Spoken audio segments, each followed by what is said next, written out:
Hello everyone welcome to MCVS way of teaching CBSE. இன்னைக்கு நம்ம என்ன பார்க்க போறோம் அப்படின்னா class 7 social science understanding the weather தான் பார்க்க போறோம். ஏற்கனவே பார்ட் 1 வந்து அப்லோட் பண்ணிருக்கோம். வேணுங்கிறவங்க டிஸ்கிரிப்ஷன்ல லிங்க் இருக்கு, செக் பண்ணிக்கோங்க. இது வரைக்கும் நம்ம போன வீடியோல பார்த்திருக்கோம். இதுல இருந்து இப்ப பார்ப்போம். Wind is the movement of air from areas of high pressure to areas of low pressure. Speed and direction are two important factors when we describe the wind. இப்போ விண்ட் அப்படிங்கிறது என்ன அப்படின்னா ஏரோட மூவ்மெண்ட்டை தான் நம்ம விண்ட்னு சொல்லுவோம். இந்த ஏரோட மூவ்மெண்ட் வந்து எப்படி இருக்கும் அப்படின்னா ஹை ப்ரெஷர் ஏரியால இருந்து லோ ப்ரெஷர் ஏரியா பார்த்து தான் இந்த ஏரோட மூவ்மெண்ட் வந்து இருக்கும். இப்போ விண்ட் அப்படின்னு நம்ம டிஸ்கிரைப் பண்ணணும், விண்ட் அப்படிங்கிறத பத்தி நம்ம எக்ஸ்பிளைன் பண்ணணும் அப்படின்னா ஃபர்ஸ்ட் நம்ம எதை பத்தி புரிஞ்சுக்கணும் அப்படின்னா ஸ்பீட் அண்ட் டைரக்ஷன் இதுல இருக்கிற ஃபேக்டர்ஸ் வந்து நமக்கு தெரிஞ்சா மட்டும்தான் நம்ம வந்து விண்ட் அப்படிங்கறத வந்து எந்த அளவு இருக்கும் அப்படிங்கறத நம்ம வந்து சொல்ல முடியும். Have you seen seeds like these flying in the wind? What would happen to the seeds if there was no wind? இப்போ வந்து இந்த மாதிரி சீட்ஸ் எல்லாமே நீங்க வந்து பாத்திருக்கீங்களா? இப்போ விண்ட் காத்து வந்து அதிகமா இருந்தது அப்படின்னா இந்த சீட்ஸ் எல்லாமே பறந்து வரும். காத்து இல்ல அப்படின்னா சீட்ஸ் என்ன செய்யாது, நிறைய வந்து ஸ்ப்ரெட் ஆகாது. The wind is an important element of weather. Its direction and speed help in weather forecasting. Besides, air pilot and sailor need to be aware of wind data as the wind has a great influence on flying or sailing. Farmers also used the wind direction to predict where rain might come from. Also, a greater wind speed will cause the soil to dry faster.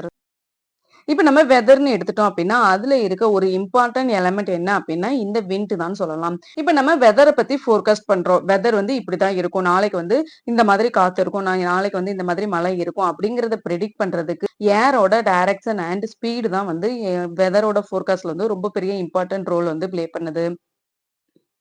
இப்ப இந்த விண்ட பத்தி யார் வந்து ரொம்ப நல்லா தெரிஞ்சிருக்கணும் அப்படின்னா pilots and சைலர்ஸ். இவங்க 2 பேருமே வந்து விண்ட பத்தி ரொம்ப டீட்டெயிலா வந்து தெரிஞ்சிருக்கணும்னு சொல்றாங்க. ஏன் ஃபிளைட் பறக்கும் போதும் சரி, கப்பல் படகு வந்து ஓட்டும் போதும் சரி, இவங்க வந்து என்ன செய்யணும் அப்படின்னா விண்ட் வந்து எந்த டைரக்ஷன்ல இருக்கோ அந்த டைரக்ஷனுக்கு ஏத்த மாதிரி தான் இவங்க ஃபிளைட்டோ அல்லது போட்டோ வந்து ரன் பண்ற மாதிரி இருக்கும். அதே மாதிரி ஃபார்மர்ஸும் வந்து இந்த விண்டோட டைரக்ஷனை வந்து ப்ரெடிக்ட் பண்ணி மழை வந்து எந்த டைரக்ஷன்ல வந்து வரலாம் அப்படிங்கறதையும் ஃபார்மர்ஸ் வந்து ரொம்ப ஈஸியாவே ப்ரெடிக்ட் பண்ணுவாங்க. சப்போஸ் விண்ட் வந்து ரொம்ப ஸ்பீடா இருந்தது அப்படின்னா சாயில் வந்து ரொம்ப சீக்கிரமே ட்ரை ஆயிரும். அதனால ஃபார்மர்ஸும் வந்து இந்த விண்டோட டைரக்ஷன் வந்து ப்ரெடிக்ட் பண்ணி அதுக்கு ஏத்த மாதிரி அவங்களோட ஃபீல்ட் வந்து ரெடி பண்ணுவாங்க. So, how do we measure this direction and speed? A wind vane or weather vane has a rotating arm with a pointer at one end and a tail at the other. When the wind blows, the tail is pushed and the pointer turns the direction of the wind. It responds even to a light breeze. அப்படிங்கிறது எதை பொறுத்து தான் இருக்குன்னு பார்த்துட்டோம். Direction and ஸ்பீடை பொறுத்து தான் நம்ம விண்ட் வந்து மெஷர் பண்ண முடியும்னு பார்த்துட்டோம். விண்ட் வேன்னா என்ன அப்படின்னா திசை காட்டி. விண்ட் வந்து எந்த டைரக்ஷன்ல இருக்கு அப்படி பார்க்க முடியும் அப்படின்னா இப்ப இததான் வந்துட்டு நம்ம விண்ட் வேன்னு சொல்லுவோம். இந்த விண்ட் வேன்ல வந்து ஒரு ரொட்டேட்டிங் ஆர்ம் இருக்கும். அந்த ரொட்டேட்டிங் ஆர்ம்ல வந்து ஒரு பாயிண்டரும் இருக்கும். அந்த பாயிண்டர் அந்த டெய்ல் தான் வந்து விண்ட் வந்து எந்த டைரக்ஷன்ல ப்ளோ ஆகுதோ அந்த டைரக்ஷனை பார்த்து இருக்கும். இப்போ இது விண்ட் வந்து ரொம்ப ஸ்லோவா லேசான காத்தா இருக்கு அப்படின்னா கூட இந்த ஆர்ம் வந்து அந்த டைரக்ஷனை வந்து கரெக்டா காட்டும்னு சொல்றாங்க. This wind vane on the tarmac is called windsock. It gives pilots an indication of the direction of the wind during takeoff and landing. Similar socks in industries that releases ash or gas. இந்த wind vane வந்து டார்மார்க்ல இருந்துச்சு அப்படின்னா அதை நம்ம wind sockன்னு சொல்லுவோம். டார்மார்க்னா என்ன அப்படின்னா தார் சாலை ரோடு வந்து இருக்கும்ல அந்த ரோடு தான் நம்ம டார்மார்க்னு சொல்லுவோம். அந்த ரோட்ல இருக்கிற விண்ட் வேனை வந்து நம்ம விண்ட் சாக்குன்னு சொல்லுவோம். இது வந்து எங்க மோஸ்ட்லி யூஸ் பண்ணுவாங்க அப்படின்னா பைலட்ஸ் வந்து பிளைட்டை வந்து டேக் ஆஃப் பண்ணும்போதோ அல்லது லேண்ட் பண்ணும்போதோ விண்ட் வந்து எந்த டைரக்ஷன்ல இருக்கோ அந்த டைரக்ஷனுக்கு ஏத்த மாதிரி தான் அந்த பிளைட் வந்து டேக் ஆஃபோ லேண்டிங்கோ ஆகும். அது மட்டும் இல்லாம இந்த சாக்ஸ் வந்து நிறைய இண்டஸ்ட்ரீஸ்லயும் யூஸ் பண்ணுவாங்க. எந்த மாதிரியான இண்டஸ்ட்ரியில யூஸ் பண்ணுவாங்க அப்படின்னா ஆஸ் அண்ட் கேசஸ். ஆஸ்னா என்ன அப்படின்னா சாம்பல் அல்லது கேஸ் ரிலீஸ் பண்ற எல்லா இண்டஸ்ட்ரீஸ்லயுமே இந்த விண்ட் சாக் வந்து யூஸ் பண்ணுவாங்க. The simplest instrument to measure the wind direction and speed is the anemometer. It has 3 or 4 metal caps that rotate on a vertical shaft when the wind blows. The stronger the wind, the faster the rotation. A meter attached at the bottom counts how many times the anemometer spins in a certain period of time and calculates the wind speed in kilometers per hour. விண்டோட direction and ஸ்பீட வந்து ஈஸியா எப்படி நம்ம measure பண்ணலாம் அப்படின்னா anemometer அப்படிங்கிற ஒரு இன்ஸ்ட்ருமெண்ட் வச்சு வந்து மெஷர் பண்ணலாம். இததான் வந்துட்டு நம்ம அனிமோமீட்டர்னு சொல்லுவோம். இந்த அனிமோமீட்டர்ல வந்து 2 to 3 இந்த மாதிரி மெட்டல் கேப்ஸ் வந்து இருக்கும். இந்த மெட்டல் கேப்ஸ் வந்து இந்த பைப் மாதிரி இருக்குல்ல, இந்த பைப் வந்து விண்ட் வந்து ப்ளோ ஆகும்போது கேப்ஸோட ஹெல்ப்போட இந்த பைப் வந்து ரொட்டேட் ஆகும். இந்த பைப் ரொட்டேட் ஆகுறத வந்து இந்த அனிமோமீட்டர்ல வந்து மெஷர் ஆகும். ஸ்ட்ராங்கரா இருந்தாலும் சரி அல்லது ரொம்ப ஃபாஸ்டரா இருந்தாலும் சரி இந்த மெட்டல் கேப் வந்து ரொட்டேட் ஆயிட்டே தான் இருக்கும். அப்படி ரொட்டேட் ஆயிட்டே இருக்கும்போது பாட்டம்ல இருக்கிற இந்த பார்ட்ல வந்து இது வந்து பிட்ட பீரியட் ஆஃப் டைம் வந்து எடுத்துட்டு அந்த டைம் அந்த வெர்டிகல் ஷாஃப்ட் வந்து ரொட்டேட் ஆயிருக்கு அப்படிங்கிறது அந்த பாட்டம்ல இருந்து கவுண்ட் வந்து ஏறிக்கிட்டே தான் இருக்கும். அந்த கவுண்ட் வச்சுதான் விண்ட் வந்து இவ்வளவு ஸ்பீட்ல இருக்கும். இது வந்து 1 கிலோமீட்டர் பெர் ஹவர்ல வந்து இவ்வளவு ஸ்பீட்ல வந்து இருக்கும் அப்படின்னு சொல்லி சொல்லுவாங்க. Next, humidity. Humidity is the last element of the weather on our list. It refers to the amount of water vapor present in the air. It also depends on factors like temperature, wind, pressure and location. Humidity அப்படிங்கிறது இப்ப நம்ம வெதரோட element மேல எல்லாம் என்னென்ன பார்த்தோமோ அந்த எலமெண்ட்ல last இருக்கிறது தான் இந்த ஹியூமிடிட்டி. இந்த ஹியூமிடிட்டி வந்து இந்த அளவு இருக்கு அப்படிங்கறத நம்ம எதை வச்சு சொல்லுவோம் அப்படின்னா ஏர்ல இருக்கிற வாட்டர் வேப்பர் எவ்வளவு இருக்கோ அதை பொறுத்து தான் இந்த ஹியூமிடிட்டியை வந்து நம்ம சொல்லுவோம். இந்த ஹியூமிடிட்டியுமே எதை பொறுத்து இருக்கும் அப்படின்னா ஏர்ல வந்து எவ்வளவு டெம்பரேச்சர் இருக்கு, விண்ட் எவ்வளவு இருக்கு, பிரஷர் அண்ட் லொகேஷன் எவ்வளவு இருக்கு அப்படிங்கறத பொறுத்து தான் எவ்வளவு ஹியூமிடிட்டி இருக்கு அப்படிங்கறத நம்ம சொல்ல முடியும். Humidity of the air is measured as a relative humidity. Air that would contain absolutely no water vapor, which is impossible in natural condition, is rated at 0%. While air saturated with water vapor will have a humidity of 100%.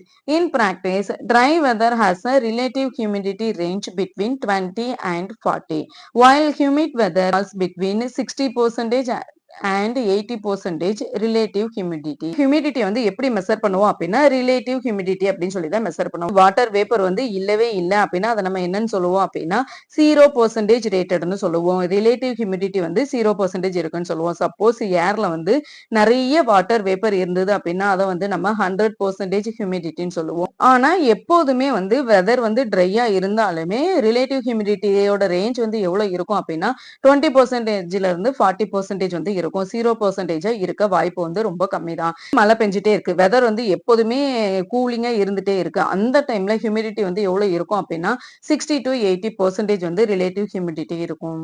How do we measure such numbers? This is done through an instrument called a hygrometer. There are several types of hygrometer. Depending on the principle they are based on. The measurement of humidity is of great importance in many industrial processes, such as food processing.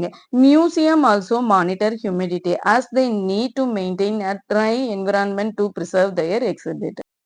இப்போ வந்து நம்ம humidity ரொம்ப ட்ரையா இருந்தது அப்படின்னா 20 to 40% இருக்கும்னு சொன்னோம். அதே மாதிரி ரொம்ப கூலிங்கா இருந்துச்சு அப்படின்னாலுமே 60 to 80% இருக்கும்னு சொன்னோம். இப்போ இதை எல்லாமே நம்ம எதை வச்சு மெஷர் பண்ணுவோம்? ஹைக்ரோமீட்டர் அப்படின்னு ஒரு இன்ஸ்ட்ருமெண்ட் வச்சு மெஷர் பண்ணுவோம். இந்த இன்ஸ்ட்ருமெண்ட்லயுமே நம்ம ஏற்கனவே சொன்ன மாதிரி நிறைய டைப்ஸ் வந்து இருக்கும். இந்த இன்ஸ்ட்ருமெண்ட் வந்து எப்ப யாரு எந்த டைப் ஆஃப் இன்ஸ்ட்ருமெண்ட் வந்து யூஸ் பண்ணணும் அப்படிங்கிறது நம்ம எந்த வேலைக்காக யூஸ் பண்றோமோ அதை பொறுத்து தான் இந்த ஹைக்ரோமீட்டர் வந்து சூஸ் பண்ணுவாங்க. இப்ப இந்த ஹைக்ரோமீட்டர் வந்து யாருக்கெல்லாம் ரொம்ப முக்கியமா தேவைப்படும் அப்படின்னா நிறைய இண்டஸ்ட்ரிக்கு வந்து தேவைப்படும். எந்த மாதிரியான இண்டஸ்ட்ரிக்கு தேவைப்படும்? ஃபுட் ப்ராசஸ் பண்ற எல்லா இண்டஸ்ட்ரீஸுக்குமே இந்த ஹைக்ரோமீட்டர் இந்த ஹியூமிடிட்டி வந்து எவ்வளவு இருக்கு அப்படிங்கறத மெஷர் பண்றது வந்து தேவைப்படும். ஏன் அப்படின்னா நிறைய ஃபுட்டுக்கு வந்து ஹியூமிடிட்டி அளவு வந்து இருக்கு. அதனால அந்த ஃபுட் ப்ராசஸிங் இண்டஸ்ட்ரீஸ்ல எல்லாமே இந்த ஹைக்ரோமீட்டர் வந்து யூஸ் பண்ணுவாங்க. அது மட்டும் இல்லாம நிறைய மியூசியம்லயும் இந்த ஹைக்ரோமீட்டர் வந்து யூஸ் பண்ணுவாங்க. எதுக்காக மியூசியம்ல இந்த ஹைக்ரோமீட்டர் யூஸ் பண்றாங்க அப்படின்னா அவங்க பிரிசர்வ் பண்ணி வச்சிருக்க எல்லா பொருளுமே வந்து எப்படி இருக்கணும் அப்படின்னா ட்ரை என்விரான்மெண்டா இருக்கணும். Weather station. As you can see, we need several instruments to measure the weather at a particular place and time. A weather station brings all these instruments together, making it easy to measure and track the weather. Reading of all the measurements and taken at regular intervals, which help in mapping and forecasting the weather. இப்ப weather station எடுத்துட்டோம் அப்படின்னா, நாளைக்கு வந்து மழை பெய்யும், நாளைக்கு வந்து காத்து வந்து இருக்கும் அப்படின்னு அவங்க ஒரு நாளுமே வெதர பத்தி அவங்க டெய்லி வந்து வெதர பத்தி இன்ஃபர்மேஷன் வந்து குடுத்துட்டே தான் இருக்காங்க. அப்படி இன்ஃபர்மேஷன் குடுக்கும்போது அவங்க வந்து மழை எவ்வளோ பெய்யுதுன்னு மட்டும் பார்த்தா போதுமா? கிடையாது. ஒரு நாளைக்கு வந்து மழை அதிகமா வருமா? வெயில் அடிக்குமா? இல்ல வெயில் அடிச்சா எவ்வளோ டிகிரிஸ் வரைக்கும் இருக்கும்? காத்து வருமா? காத்து வந்துச்சு அப்படின்னா, அது எவ்வளோ இருக்கும்? அப்படிங்கிறத பத்தி அவங்க ஒரு நாளுமே நமக்கு இன்ஃபர்மேஷன் வந்து குடுத்துட்டே தான் இருக்காங்க. அப்போ அவங்க வந்து ஒரே ஒரு விஷயத்த மட்டும் எடுத்து மானிட்டர் பண்ணா போதுமான்னு கேட்டா கிடையாது. ஒரு பீரியட் ஆஃப் டைம்ல வந்து அவங்க வந்து வெதர்ல இருக்கிற எல்லா எலமெண்ட்ஸ் அவங்க ரெக்கார்ட் பண்ணிட்டே தான் இருப்பாங்க. அது எல்லாத்தையுமே மானிட்டர் பண்ணிட்டே தான் இருப்பாங்க. அப்படி பண்ணா மட்டும் தான் நமக்கு வந்து நம்மளோட ஃபியூச்சர் நமக்கு வர நாட்கள் வந்து எப்படியெல்லாம் இருக்கும் அப்படிங்கிறத அவங்க வந்து சொல்ல முடியும். An automated weather station. An automated weather station is a self-operating system that uses various sensors to measure and record weather data, such as temperature, humidity, wind speed and direction, precipitation, and atmospheric pressure. Such stations are widely used in fields like agriculture, aviation, navigation, environmental monitoring, and so on, providing accurate and timely weather information without the need for human intervention. Automated weather station AWS அப்படிங்கிறது என்ன அப்படின்னா ஒரு self operating system தான். Weather வந்து எப்படியெல்லாம் இருக்கு அப்படிங்கிறத record பண்றதுக்கு ஒரு ஆட்டோமேட்டிக் மிஷின் தான் வந்து இந்த ஆட்டோமேட்டட் வெதர் ஸ்டேஷன் ஏடபிள்யூஎஸ். இது வந்து எதெல்லாம் மெஷர் பண்ணும் அப்படின்னா டெம்பரேச்சர், ஹியூமிடிட்டி, விண்டோட ஸ்பீடு, அதோட டைரக்ஷன், பிரிசிபிடேஷன், அட்மாஸ்பரிக் ப்ரெஷர், இது எல்லாத்தையுமே அந்த ஏடபிள்யூஎஸ் அப்படிங்கிறது வந்து மெஷர் பண்ணிட்டே தான் இருக்கும். இது எங்கெல்லாம் யூஸ் ஆகும் அப்படின்னா அக்ரிகல்ச்சர், ஆவியேஷன், நேவிகேஷன், என்விரான்மெண்டல் மானிட்டரிங், இது எல்லா இடத்துலயுமே ஒரு ஹியூமனோட அட்வைஸ் இல்லாம, ஒரு ஹியூமனோட இன்வால்வ்மெண்ட் எதுவுமே இல்லாம ஆட்டோமேட்டட் வெதர் ஸ்டேஷன் வந்து யூஸ் பண்ணிட்டு இருக்கோம். In 2023, the National Disaster Management Authority set up an AWS at a glacial lake of Sikkim at an altitude of more than 4,800 meters above sea level. The AWS provides yearly information about upcoming weather condition. இப்ப இந்தியால வந்து 2023ல national disaster management authority அப்படிங்கிற AWS அப்படிங்கிறது வந்து எங்க set பண்ணாங்க அப்படின்னா சிக்கிம்ல இருக்கு கிளேசியல் லேக். கிளேசியல் லேக்னா என்ன அப்படின்னா ஒரு பனிப்பாறை லேக்கை தான் நம்ம கிளேசியல் லேக்னு சொல்லுவாங்க. சிக்கிம்ல இருக்க ஒரு கிளேசியல் லேக்ல வந்து சி லெவல்ல இருந்து 4,800 மீட்டர்ஸ் எபோவ்ல வந்து இந்த ஏடபிள்யூஎஸ் அப்படிங்கிறது வந்து செட் பண்ணியிருக்காங்க. இது வந்து அப்கமிங்ல அடுத்தடுத்த நாட்கள்ல வந்து அடுத்து வரக்கூடிய நாட்கள்ல வெதர் வந்து எப்படியெல்லாம் இருக்கும் அப்படிங்கிற இன்ஃபர்மேஷனை நமக்கு சென்ட் பண்ணிட்டே தான் இருக்கு. Predicting the weather. Just collect data using these instruments over long period of time.